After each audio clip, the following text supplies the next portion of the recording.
Good morning and namaskar to the respected principal sir, vice principal ma'am, coordinator sir, teachers, brothers, sisters and my dear friends. It's me Adarsh Bikram Shah standing in front of you all to deliver today's news. Let's begin with the sport news.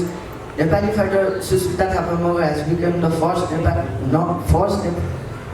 ever Nepali female to win a professional MMA match, defeating her opponent at Ronin FC3.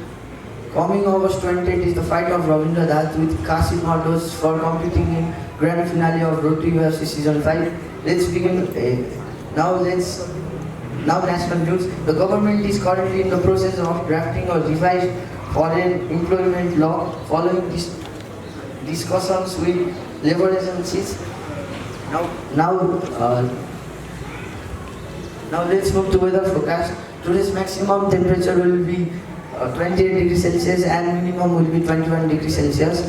Now word of the day is integrity. It means being honest and doing right things even when nobody is watching. Thought of the day is it is better to do right thing slowly rather than wrong thing quickly. Thank you.